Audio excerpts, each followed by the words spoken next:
So I wanted to talk to you today about motivation and this issue of motivation, because so often when I speak to people, motivation can fluctuate with their training and how often they train, or around their nutrition and just, their health goals that they're after. And the big thing around this is so often, we don't understand that our mind is actually very much motivated to avoid pain and gain pleasure. And a lot of the time what happens is we don't really have an understanding of how to create that in a healthy, great capacity to help us understand that we can get change and access change and transformation. Because to be honest, change and transformation in our bodies, in our healths, in our minds, in our work, relationships, anything is actually really challenging. It's actually pretty hard. And unless you understand the mind and how much you can motivate yourself and sustain motivation, it's often something that you won't access, you won't get. And one reason that is because a lot of the time we are so familiar with the life we have right now, the body we have right now. Some of my clients have had that body, and that weight or something for 5, 10, 20, 30, 40 years. And we become so familiar with that, and we actually think that is who we are. And we also become really familiar with the habits that we have, because our mind, our brain, and our body actually love to have sort of 90% of all we do as habits. And it's just something that we get on autopilot. And so like when you go driving to work, you probably don't really think about it. That is because the brain's trying to conserve energy. And so much of your life is habitual. And so you've got so many habits, hundreds of little habits that are around your training or non-training or inconsistency with it, around your eating and unhealthy eating or comfort eating or not. And even just mindsets, thought patterns, emotions. Often we even feel the same sort of emotions every day, every week, mostly. You have so many little habits around that. And they become so familiar. They become our norm. They become pleasurable because they are what we are safe with. We're familiar around.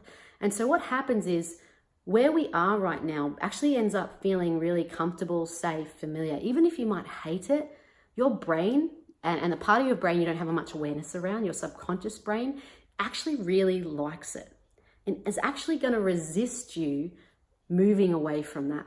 Because it associates a lot of pleasure to where you are right now. And it actually associates a lot of pain to where you want to go. It's unknown. You don't know what the journey is. You don't even know how hard you actually have to work. And often we don't even want to work that hard. We're not even that excited about this goal here because we don't even know if it will make us happy. We don't even know if we can reach it. We don't even believe that we can do this journey. And so sometimes that is so powerfully painful that is not actually where we want to go. And if our brain is about avoiding pain and gaining pleasure, what we're actually doing is we want to stay stuck because that's where it's giving pleasure. We want to stay in the familiar. And we actually want to not go where we think we want to go with our weight or our eating or our training, because that's unfamiliar and that's unsafe, unknown, scary, too hard.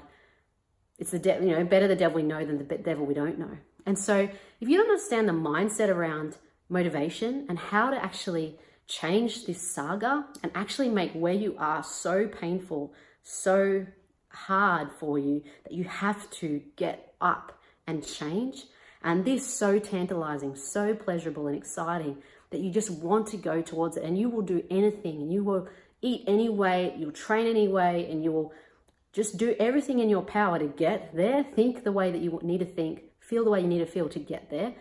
Until you actually access that and understand motivation to that degree, you won't actually get here in most likely cases. And so little things like even understanding your big why and how much it's actually not about weight or shape or the body. What actually is that going to give you? How are you going to feel when you get that? What is the deep core reason as to why you want it? Because until I access that deep core reason as to why I wanted it, I couldn't deal with any how. I didn't have the motivation to do the process, the change, the how. But when we have that deep, big why, we actually know how to access it deeply within our brain. It just sets off this, we can do it anyhow when we have that why. And so that's one example of understanding how to actually create that momentum and desire to move from where you are to where you want to be. And so we're going to share a little bit more about that in the group that we have, and also in the workshop coming up as well, if that's something that you really would love to know and have interest in. So please comment below if you have any other questions or thoughts you want to add to this. Or if you want to know more about any other topics, just let us know. We'd love to help you with that. But anyway, hope you're well, everyone, and I'll look forward to speaking to you again soon. Bye for now.